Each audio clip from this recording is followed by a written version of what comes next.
Broadcasting live from the Business RadioX studios in Phoenix, Arizona, it's time for Phoenix Business Radio, spotlighting the city's best businesses and the people who lead them.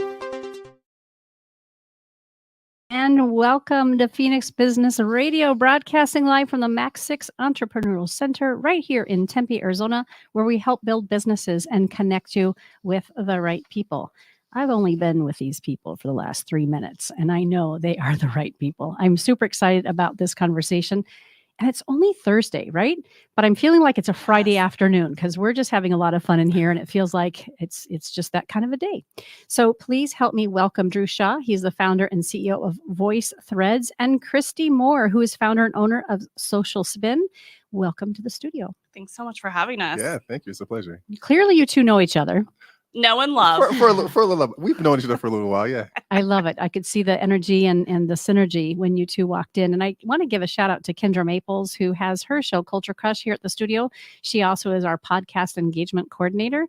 And she really is the one who said, you got to have Drew on. Mm-hmm. And Drew said, you got to have Christy on while I'm on. So here we are. On that note, we love nothing more than to introduce local businesses and our community to people who are movers and shakers and leaders in our community. And I know you guys are that. So let's have each of you take a few moments to introduce yourself, your company, and we've got up to a full hour. So I know we're going to hit all the high notes and maybe even some of the low notes too, right? Because the stories are not without some of the wah, wah, wah. Absolutely. So Drew, would you mind starting for us first? A little bit about you, your company, and why are you here? Yeah, sure. So my name is Drew Shaw. I am a social entrepreneur and serial entrepreneur. I like to dabble in a little bit of everything. So I just let my passion lead me to all these somewhat disparate places, but they seem to connect in a lot of ways at the same time too. And I think that's kind of what happens as a result of doing what you want to do or what you feel like you're called to do. I've lived in the Valley for about 18 years. I came here as an educator. So I taught elementary school, and then I went on to work at ASU. And then after a few years of working there, I started my education consulting company that I still do. So I teach teachers how to be better teachers. I wrote a children's book, and that book actually is what led me to Voice Threads, because in the story, the main character wears mismatched socks. And I initially was going to create a kids line of socks that were mismatched so they could buy the socks and feel like they were part of the story. And then I went through this wonderful program called Seed Spot, shout out to Seed Spot, who taught me about social impact ventures and business. And so I turned that idea into something that was more community focused and socially impactful. And a year and some change later, I created Voice Threads. And Voice Threads is a socially conscious lifestyle brand that partners with nonprofit organizations. And we use the nonprofits' work as the design inspiration for our apparel. Our, I guess, flagship item is our mismatched socks. They're the same color, but different design on each one. And that's all in the hopes of causing conversations, not about the socks, but about the organizations that inspired the designs. Oh my goodness. So much in that little soundbite. I'm telling you. And as Christy said when we were in the green room before we came on live, you're a pro. Yeah.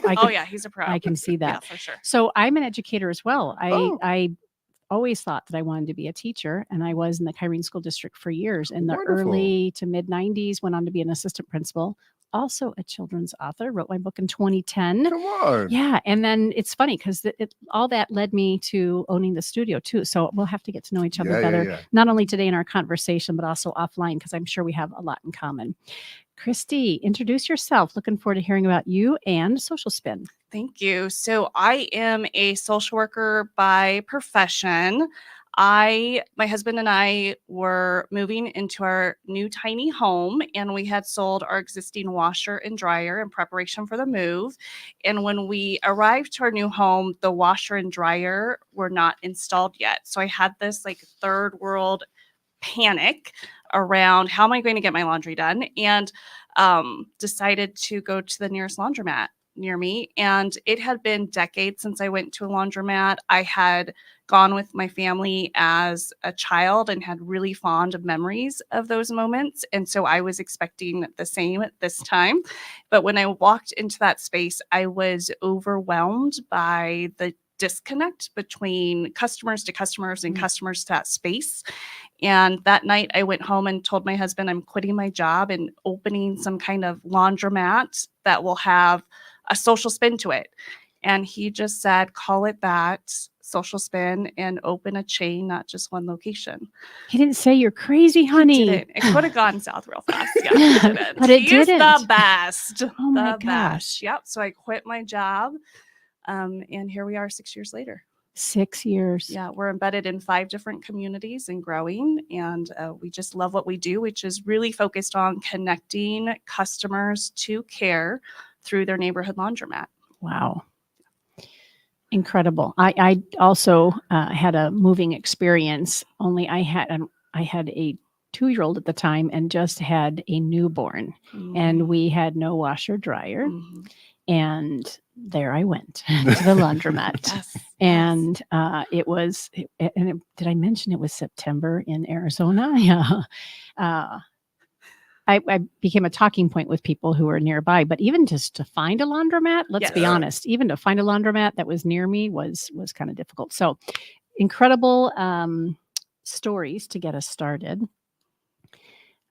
Talk about yourself as a leader. And I ask this question kind of humbly because I know people don't like to really promote themselves that way. However, it's clear that you both are doing something unique and making an incredible impact. When you hear others, let's do it through the lens of other people talking about you. When you hear people mention you or introduce you, what is it that they say that you know you're in the right space and you're leading right where you need to be?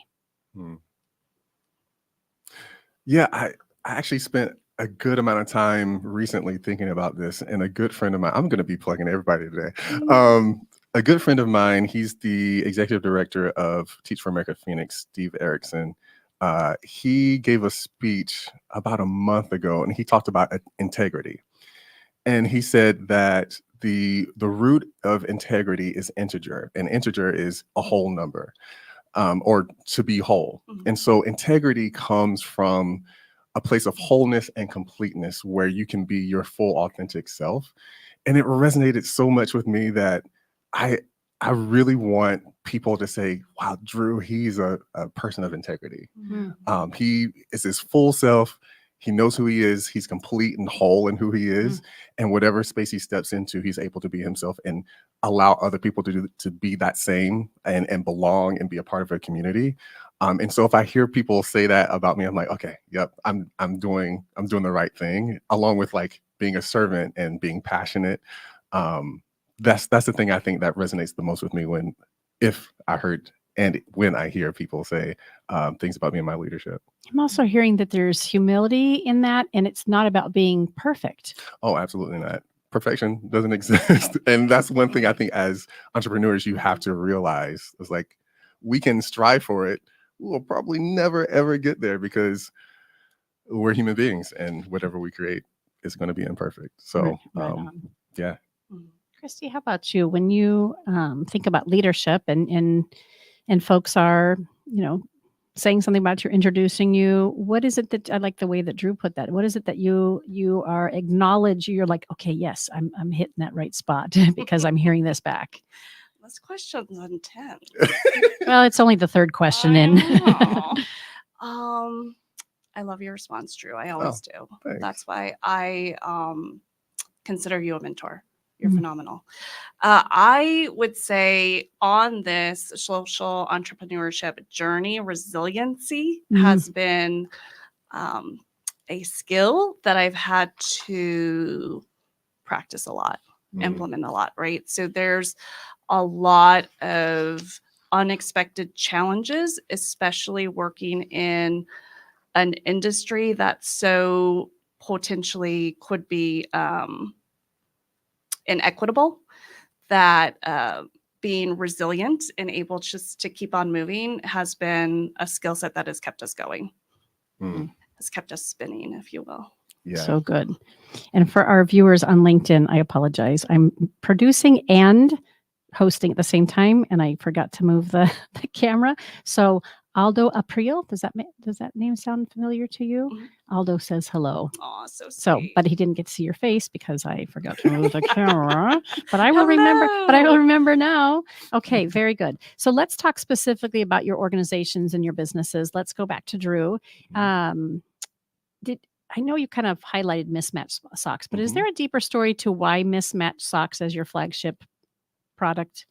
Yeah, I mean, so like I mentioned in my children's book, the main character wears mismatched socks. Yes. So I kind of want to carry that same kind of childhood or childlike vibe to what I created with Voice Threads. And so, I think all the cool kids wear mismatched socks, right? So, so when I was thinking about the idea of, what kind of company I wanted to create around this not very novel idea. Because I think we all see shirts and hats and bracelets and all kinds of other things when it comes to promoting businesses or events or even nonprofits. But you don't really see socks that promote anything other than like the brand that created it. And so I said, you know what? It's a really great way. Socks are a thing. And especially if you're in the medical profession, or if you have to wear a suit all the time, how else are you going to show your personality? You can show them wearing socks. Or if you're a person who just likes to have fun, you can wear your socks to show your personality too. So I think it's a really great way to start conversations that are already happening, honestly, but change how those conversations are happening and change what those conversations are about. Because we want people to talk about the wonderful organizations that are helping to change our community for the better or having a positive impact. And so if we can have someone turn a piece of clothing into a really meaningful conversation that leads to a donation or to volunteering or working at a nonprofit, that's amazing. And imagine a world where every piece of clothing that we were wearing could do that. And I think, and it's possible. And that's what we are uncovering. That's what we're discovering. And it's a fun ride. I know a handful of really buttoned up people. They run a pretty tight ship in their life. I can think of 3 right now who have crazy socks. Yes. Socks are their thing. And then I have a 16-year-old who definitely wears mismatched socks. The one thing I can't get over is the long, like tube sock with a no-show, like a short sock. What are you doing? But anyway, that's just me. That's a little. No, like a long, like a long sock, and then on the other foot is a really like a athletics. Yeah. So it looks like it's like 2 extremes. Yeah. What are you doing, buddy? I don't understand. But anyway, now I can tell them that it's a thing to have mismatched socks. Yeah, absolutely. So Christy, talk to us about. I mean, this might be a weird way to word it, but the role of laundromats as third spaces. What does that mean? So much. So we at Social Spin believe that laundromats should be customer driven, that they should be vibrant social hubs that celebrate arts, culture, and community, and that they foster a strong sense of community. So you feel at home when you're there. You could go there to get help. You like the other people that are in that space. Because when we build a sense of community, we're increasing our civic engagement indicators, and we're building trust amongst our neighbors and our community and the services that are available. So for us, we really see laundromats as vital access points to care in our communities. So we know our customers come in every single week, just like you and I do our laundry at home. We're doing it on a specific day typically. It takes our customers 2 hours to do their laundry. And in those moments, we're able to engage them in authentic relationships and get an understanding of what their needs are and broker relationships on their behalf so that those service providers come straight to the laundromat, a space that they feel comfortable in, and deliver care like vaccines, food boxes, haircuts, diabetes management workshops, all the things, housing navigation, delivered right where you're going already, doing a chore. Wow.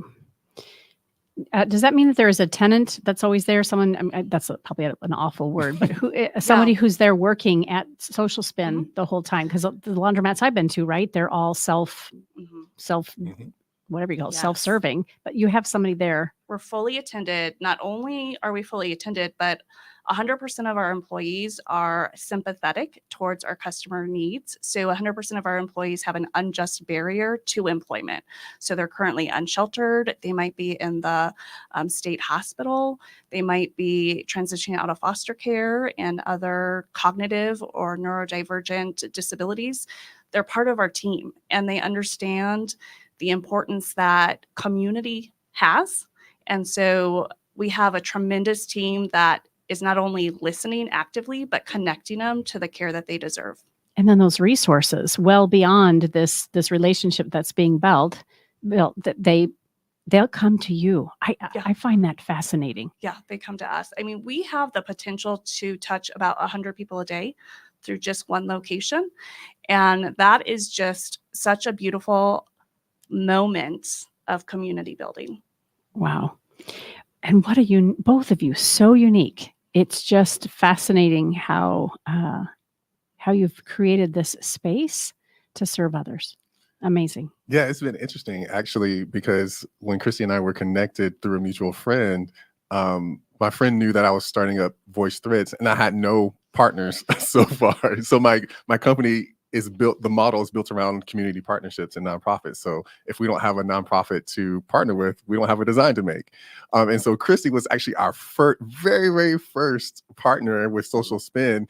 And they weren't even a nonprofit at the time. But the mission was so aligned and so good. And there was such alignment between what we were doing. And she was so willing. She's like, I don't care if you have anything. I want to be a part of this. And so she jumped on, and just hearing where she started and where it's at now is so amazing, because she provides such value to the communities that she has planted a laundromat in. And you can tell from where her heart is. Like, her heart is the heart of a social worker. Like, people like Christy, nurses, teachers, you can tell when they have their hands in something, because they create these spaces where everyone feels like they belong and they can get what they need. And you walk into this space and you just know, like, oh, wow, something special is going on here.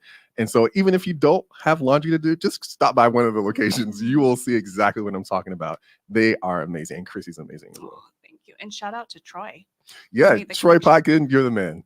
I mean, how could you have mismatched socks and not partner with a laundromat? How many of us lose our socks? Oh, I haven't even thought about that. That just is a no-brainer. I know, no-brainer. And Drew gave an example of how his socks create conversation. And that's the exact experience we had, where a Voice Thread customer became a social work intern who then graduated and became our first ever employed social worker, all through the socks that she bought at a local market. Oh, yeah, it was an outdoor market. She came up, and what we found is, like, people will pick them up and then start reading about the organization, and they're like, oh my gosh, I love these. Can I get connected with them? And you can connect directly from our website to our nonprofit partners. And she began working at Social Spin. Yeah, shout out to Brittany, who is Brittany. Yes, and she and her husband actually became significant donors to our affordable housing initiative. So we unexpectedly entered into the affordable housing space when we were displaced from our original laundromat. We were displaced during COVID. Our rent went double, and we had 30 days to relocate. We got super pissed and committed to making sure laundromats stay in the communities that need them most. And so we bought land down the street, just a mile and a half away. And what we're doing is creating our purpose-driven laundromat at the base and 3 stories of affordable housing for low-income seniors. So we're excited to move that project along too. When is that going to be? Oh, that is.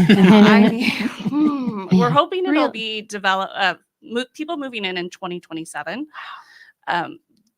We know that the need for affordable housing is in crisis mode, and also the system in place to help community-driven organizations build affordable housing is really inequitable once again.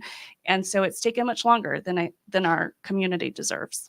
Can you share with us from a business perspective, right? So this is Business RadioX. Those are who our listeners are.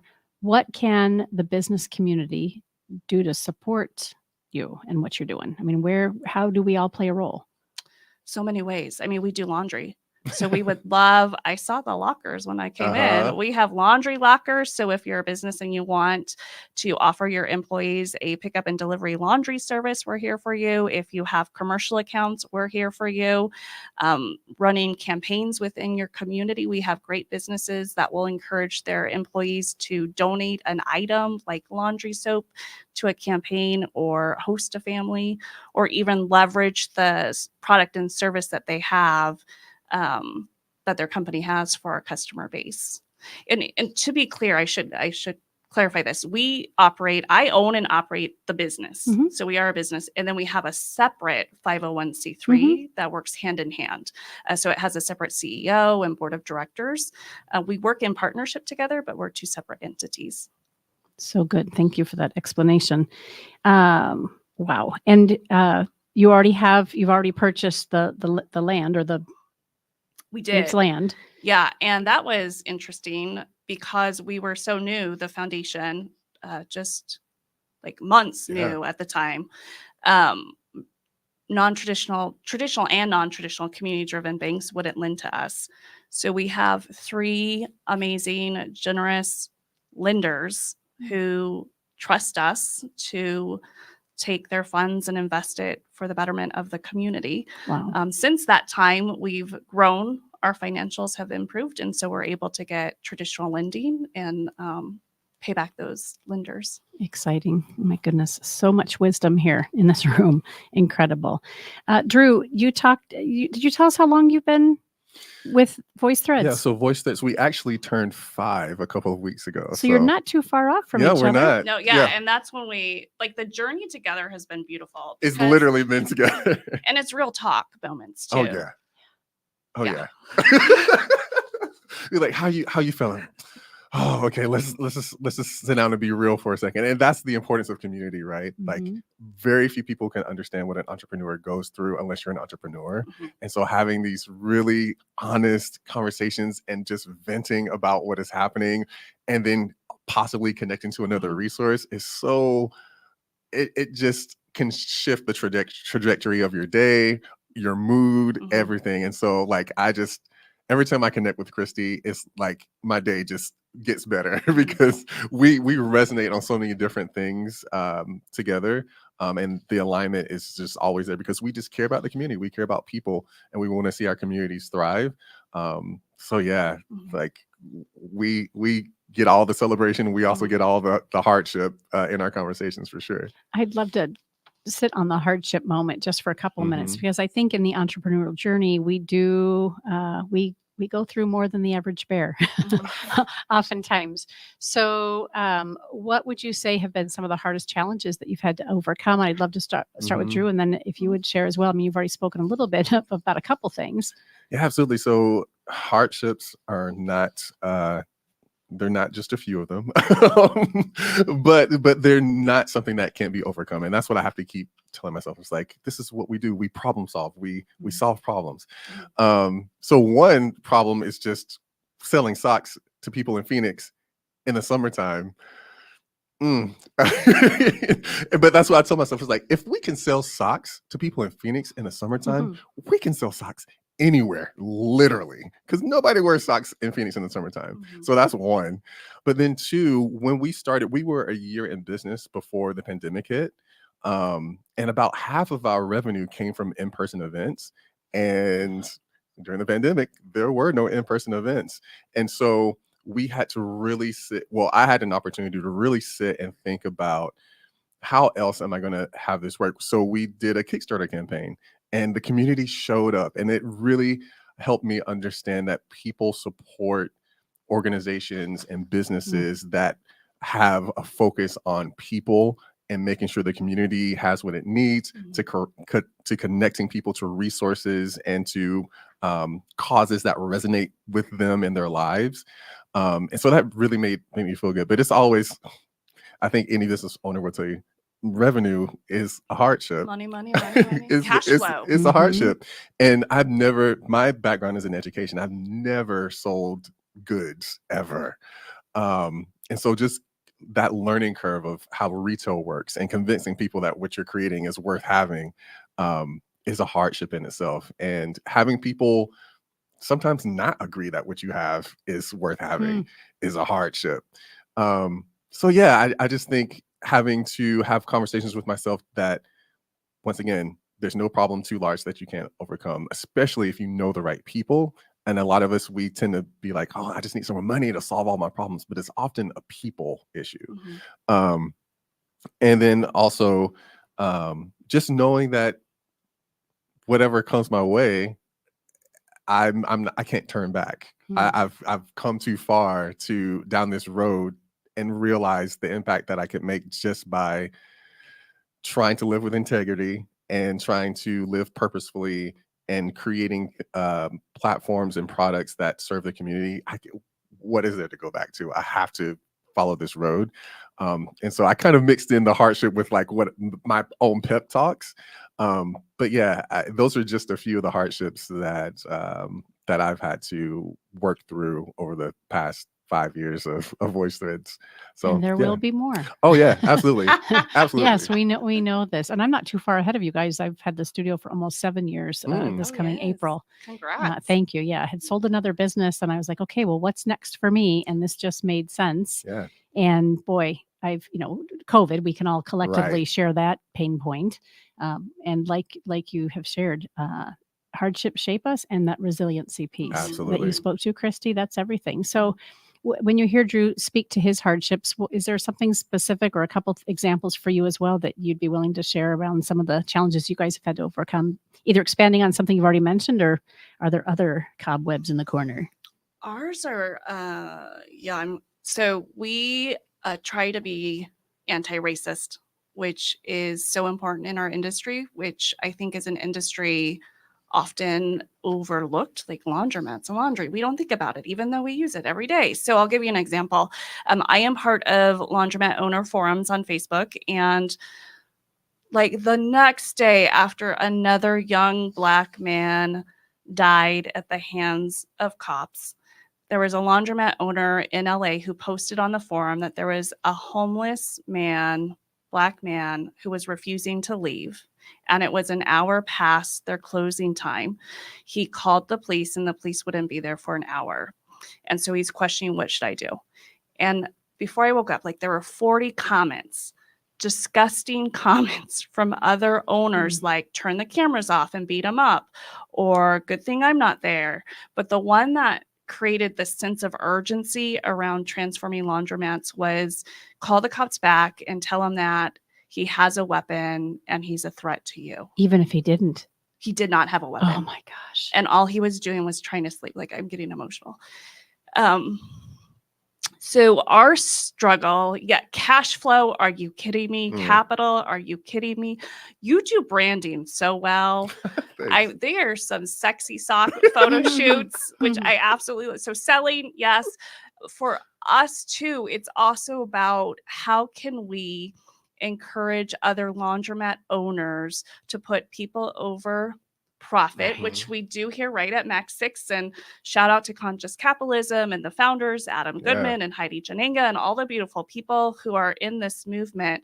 How could we give them an example that they could replicate that is truly centered on people first? And also, how do we hold them accountable for using police as weapons to our homeless community? And that comment is not unusual. Like a post like that around people who are unsheltered within my industry is common. And you wouldn't know that unless you were in it. Yeah. And that really fuels my passion and sense of urgency. The lack of honesty around a claim like that and how deceptive it is mind-blowing to me. And yet I'm hearing you say that it's not uncommon. Yeah. Wow. All right. Where do I go from here? I really appreciate you sharing that specific example, because it's poignant and it's an emergency. I think that's the word you used. This is urgent. Yeah. Yeah. Yeah. I think that's also the importance of having people like Christy in those kinds of spaces. Because if that man was in your laundromat, you would Whole I different could just see experience. Chris and be like, so what do you need? Oh, you Yeah. need some food? Okay. Let me just get you a break. You know what? We're gonna let you stay here. We're gonna have someone, we're gonna create some kind of system where someone can sit here and watch. And that's a completely opposite experience on both sides, right? Mhm. It's like if you're truly if your laundromat is more than a laundromat, right? It looks different. Mhm. And the community is treated differently. And I've heard tons of stories that's come from Social Spin, but changing the paradigm about what these spaces can be about and who they can serve and how they can serve them is so important for all the cases that you didn't mention. It's necessary and it's needed. Thank you. Mhm. We even struggle with the on-site security at one of our locations. When they change security companies, it's like retraining them again what we do. There was a very active day. We do free laundry every Wednesday. There were like 30 or more customers plus 4 employees in that space, and the security cop in full uniform comes in and shouts, "If you're not doing laundry, you have to leave." Like, no. No. So it's like trespassing is welcomed in this space. Come on in and recharge, especially in the heat. We're a heat relief center. Grab some cold water from the fridge, plug in your phone, do what you need to do to reset your body because life is really hard. And this moment in your neighborhood laundromat should be a place of safety and calmness for you. Yeah. This may seem very obvious to obviously the two of you, maybe even our viewers and listeners. We're talking about socks and a laundromat. I really want to point that out. Socks have been around forever. Right. And doing laundry and laundromats have been around almost as long. And yet the two of you have created these opportunities to be of great service and change the narrative.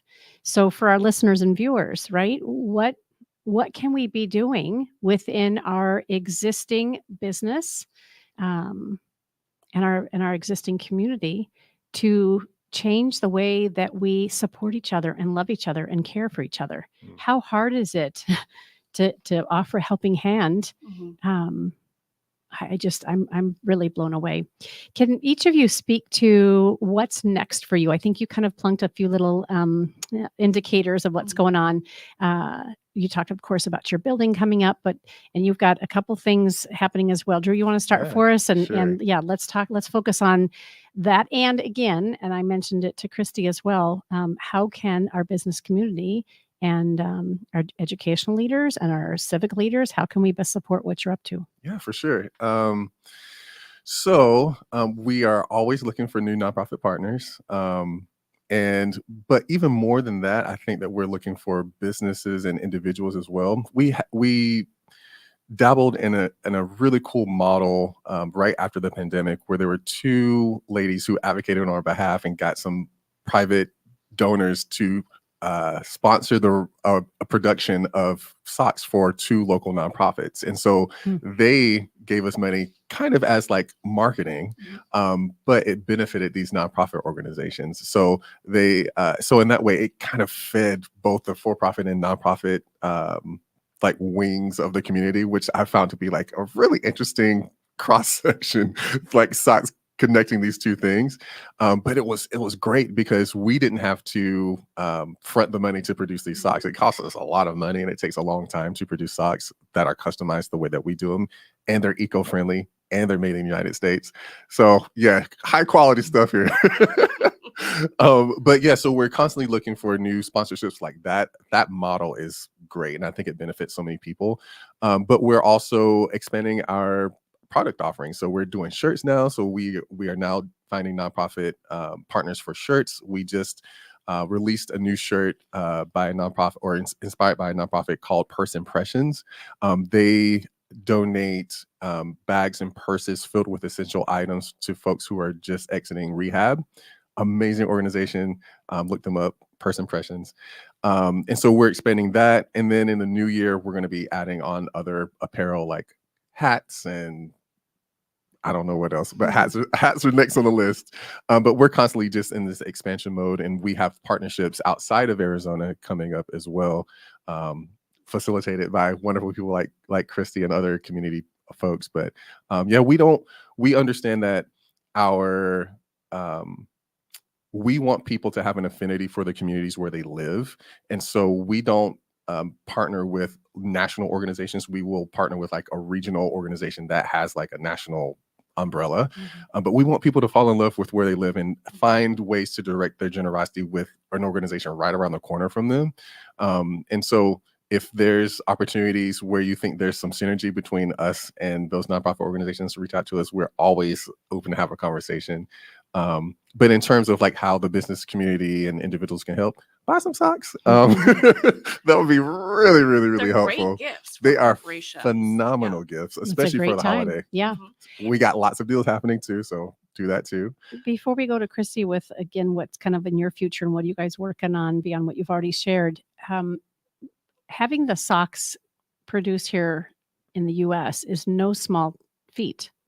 I see what you did there. I didn't do it till it came out of my mouth. Yes. I would imagine it's substantially less expensive if you did not stick to that commitment. Yeah. How many times have you like, Oh man, yeah, that's very true. And the thing is, it's like our value proposition is to be as sustainable, community focused as possible. So we kind of can't, and that's the hard thing when you're like mission driven. Yep. You have to like stay on that mission. People ask us all the time, "Oh, are you going to do no-show socks?" I'm like, "Sorry, that's not our mission. You can't cause a conversation about socks you can't if see." you can't see them? And so we've like backed ourselves into this like really interesting corner. But it's cool in the corner. I like being in the corner where we are. But you're absolutely right. The socks are made in the U.S., which makes them cost more to produce. We use a specialty yarn, which also costs more because they're eco-friendly. So we try to, and it's not about ticking boxes, but it's about what is best for the community, and how can people understand the true value of things, because we understand cost really well in America. We don't understand value very well. Right. And so if we can tell that story about like, hey, if Social Spin is charging more to do laundry at their laundromat, here's all the great things that come as a result. It's like you're paying for our community being a better place. Not to say that they do. I'm pretty sure they're on par with everybody else.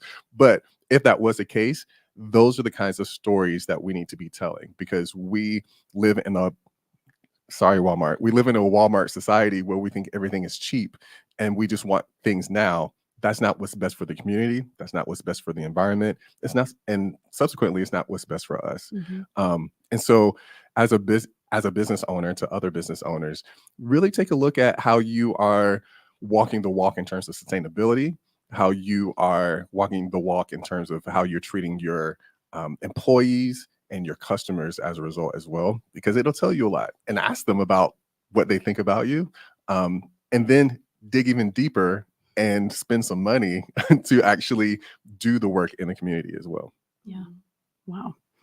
Thank you. Horizon, what's going on that you haven't shared yet? What is going on? So much. So much.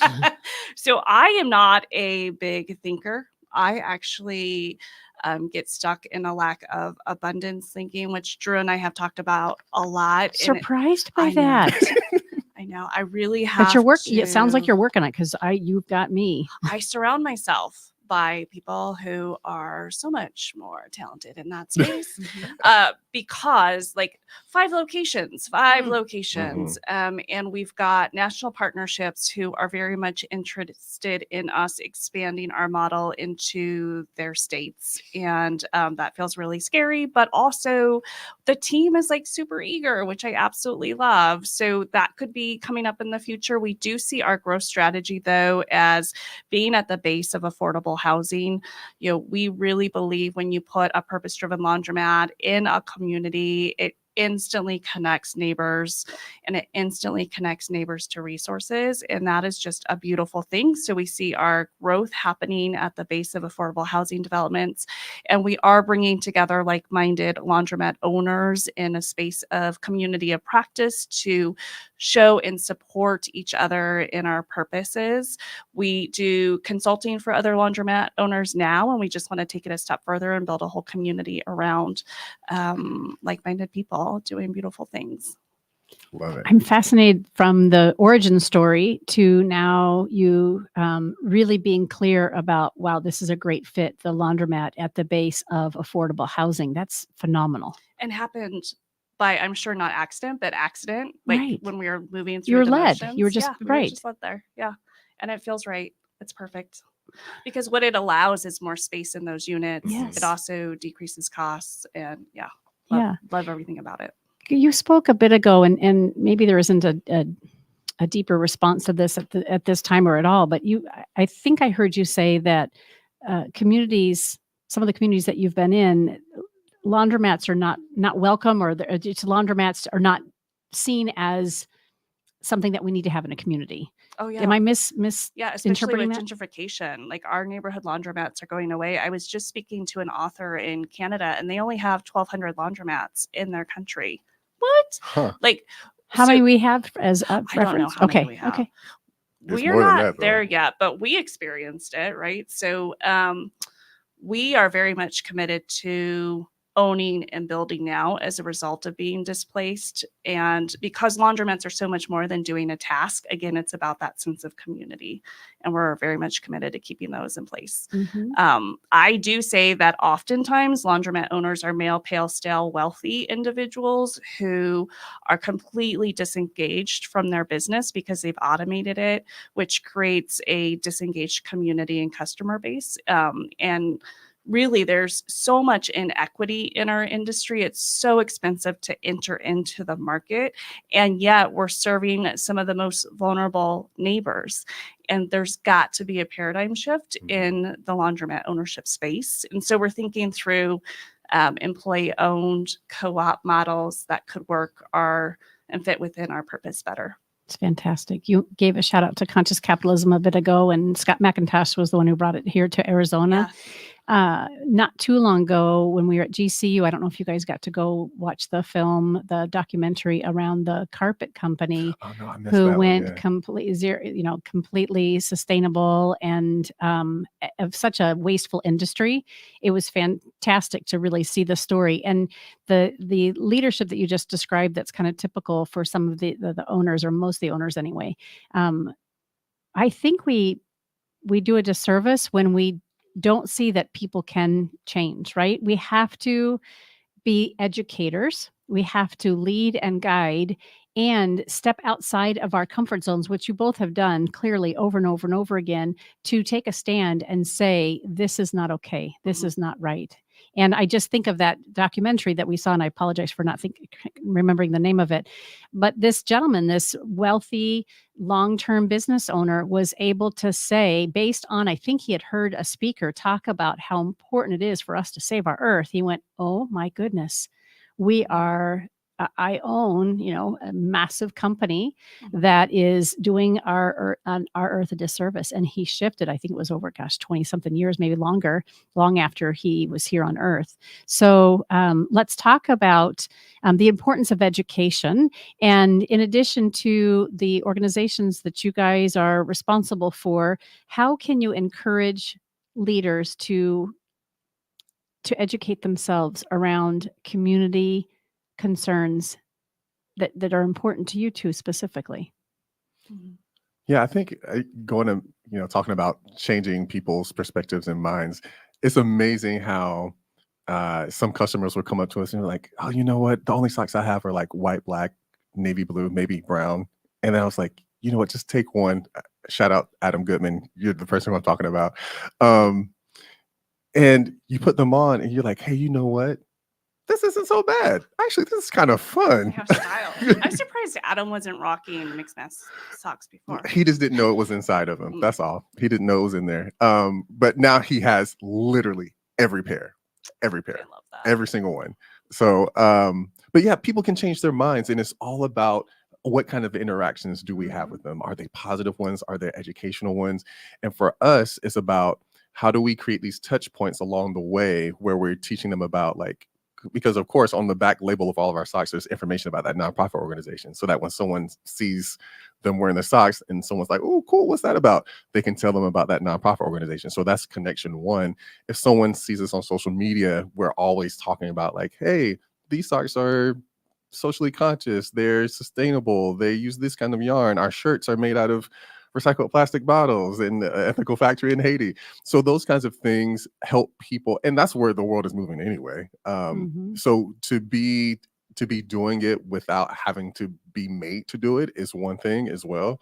But to also allow people to go on a journey with you, and we have to create those moments, whether it's like through other people telling someone about social spin or about voice threads, or us meeting someone out in public, or even in our own circles. People at my church, they always talk about me. We always talk about clothes at church and what we're going to wear, and people will talk about where they're getting their clothes from. And I was like, well, guys, if you're wasted yarn and fabric is the second leader contributor to landfill waste in the world. They're like, what? I didn't know that. I was like, yeah. And it's like, and actually, when you buy things from Shein and other kinds of companies like that, you're actually contributing to like poor working conditions and slavery and all this. They're like, what? Really? I didn't know that. So oftentimes it starts closest to us, not these like ancillary, far-reaching like connections that are far from us. They start in the home, they start in our churches, they start in our schools, they start in our businesses. So just being willing enough to have those kinds of conversations when they come, or when they're made accessible to us, and as business owners, being knowledgeable about our own industry and what challenges we're facing and what issues we're trying to solve, and having people become at least educated and somewhat passionate about it too. So yeah, that's what I would say in terms of educating and how do you educate. Just create these opportunities and be willing to be as open as you can about them. Beautiful. Christy, thoughts around that? And what else would you say? What would you add? So yes, I love that. And we do a lot of our education on these same forums. So when that incident that I spoke of earlier occurred, I did exactly what you had said. I went on there and said, well, first of all, unsheltered people respect our space and don't stay late because we treat them with dignity. And we haven't been in this situation, but if it were me, this is what we would do, right? And so there's opportunities in this forum to share moments like that. For example, here in our community, there's a laundromat that sells toilet paper. So there's a sign on the bathroom that shames customers for misuse and abuse of toilet paper and tells them to go buy it for 50 cents from the vending machine. Wait, to use it at the facility? Yeah. So that's become a passion of mine to make sure that our customers have access to the bathroom. Okay. So on these forums, laundromat owners are locking the bathrooms because they don't like it when people take the toilet paper or they leave it a mess. And I chime in and say, hey, we brokered a partnership with a company that actually sponsors our toilet paper. And if they need a roll, they need a roll. Take the roll. And why don't you broker this partnership? That way you're reducing your expenses and also making a necessity available to your customers. So it's chiming in with these moments of, oh, this is what we've done. And also it's going to improve your bottom line and bring you so much community trust and love. The way in which you both educate and lead, it's not in your face. I'm sure there's moments where we kind of have to get in each other's faces, but it's this beautiful nudging and encouragement, just like the examples that you just gave on this forum, in your community, at church, and that sort of thing. It's those gentle nudges over and over again, repetitive, that will have people listening. And there are not, we're not without times that we have to do more than a nudge. Right. Yes. And take a really tall stand. How do you handle yourself when what you have to share falls on deaf ears? So I know some of the things that I'm passionate about, and I feel like, oh my gosh, I keep saying the same thing over and over again, and people are not listening, or they're upset and frustrated that I am really adamant about something. I have to do, as you pointed out earlier, Drew, I have to have some self-talk and remind myself that I know that I'm in the right direction when I have some haters sometimes, or when I have people who are disagreeing with me. So that helps me remember that. Are there little things that you remind yourself, sayings of, or sayings, or even you two mentioned about how important it is for the two of you to connect with not only each other, but also the people that you're surrounding yourself with? What do you do when you feel like what you're saying either isn't enough, or it's, someone's pushing back? Yeah, so I oftentimes think of conversations and interactions like an invitation. right? Like an invitation can be accepted or declined. I was like, I'm giving you something that I think is valuable. You can choose to accept it and come along on the journey, or you can be like, you know what? No, that's not for me. The level of politeness on saying, no, that's not for me can vary. But regardless, it keeps me from getting too frustrated about people not being as passionate or agreeing with me. The mantra I live by is don't expect people to do what you would do. Right. It saves me. Oh, you just release all of that. Be like, you know what? They're not me. They have a completely different set of expectations, perspectives, background, lifestyle. How could we ever expect? And that's why I think agreement is such a special thing. When people can agree on anything, it's amazing. It's a miracle. So yeah, that's why I told myself, it's like, it's an invitation. They didn't accept the invitation. I know I'm dope. I know that what I'm believing in is worthwhile, purposeful, impactful, and great for the world. If they're not there yet, maybe they just need another invitation somewhere down the road. It's not a no. But yeah, everything is an invitation. And for me, everything's trauma based. Oh, there you go.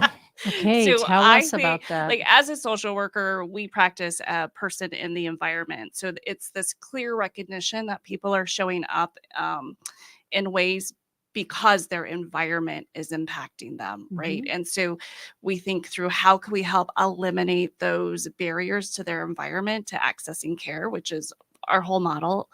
But also when we have a wonky reaction, it's likely based and rooted in trauma. And so we're right now embarking on learning more about trauma-informed care and how we as a leadership team work together, but also, you know, we intentionally employ, everyone has trauma. We all have trauma. And we intentionally employ people who have had traumatic past and might be currently experiencing trauma. And so we want to make sure that they are not only healing their own trauma, but also able to recognize when a customer's response or a community member's response is more aggressive or different than they had anticipated. It's likely because they're experiencing some trauma themselves.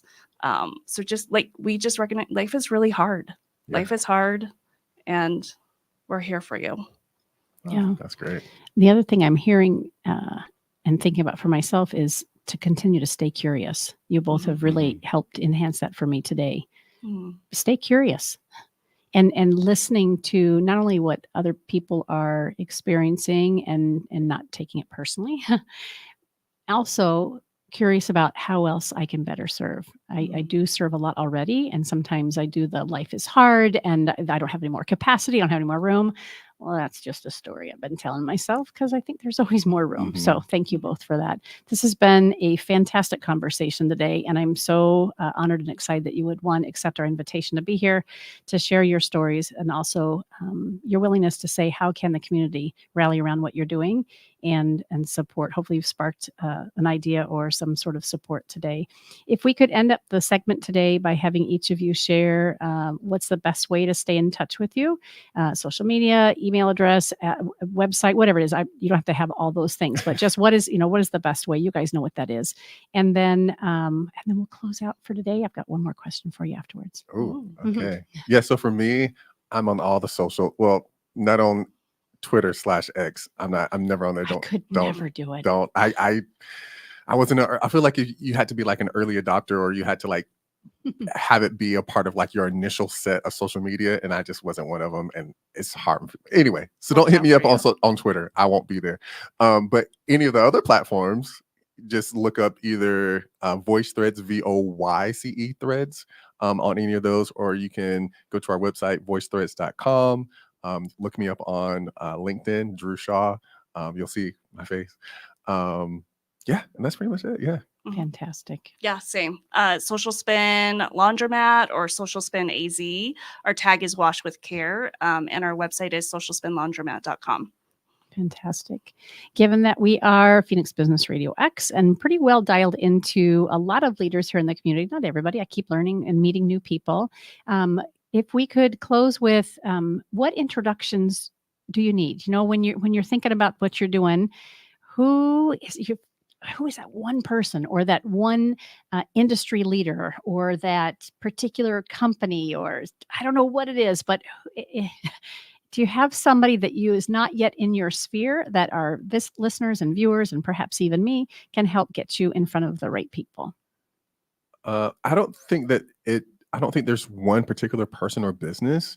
But like I was mentioning before, with the model of a business funding the production of apparel, I think that if you're a business and you're wanting to figure out how can we support the community in a new, fun, novel way, like I think we're a great idea on how you can do that. So we love whether you refer someone or you directly as a business want to do something like that. We would love to have those conversations because it allows us to move faster as a company to produce products for the service or a charitable organization or nonprofit that you love. So yeah, that's what I would say. I don't think there's one. It's all of them. And it just starts with a conversation, Yeah, doesn't it? There's no that's it. harm in being curious Mm-mm. and just having a conversation to see Absolutely. where it might take us. Exactly. Christy, how about you? Is there a particular industry, person, need? Well, I think that's what's beautiful about the Phoenix area, Arizona in general, is we are able to so easily connect with those conversations. Leaders are so willing to share. For us, I shared earlier that lack of abundance or abundance thinking and growth and replicating and how do we do that across the nation is super scary for me. So anyone who has experience on how you take a startup business like ours and replicate it through national partners. We've been very fortunate to have a few national partners like Molina Healthcare who want to help with the expansion. I just don't know how. So good. All right. Thanks. Shout out and a challenge to our viewers and listeners. Again, thank you both for being here. It's been just a rich experience to get to know you. I look forward to staying along the journey with you and seeing how I can help. Thank you. You've been listening to Phoenix Business Radio, broadcasting live from the Max 6 Entrepreneur Center. Some media leans left, some lean right, and apparently we lean socks and I was going to say sustainable laundromats, but a better word is a social laundromat. Thanks for listening.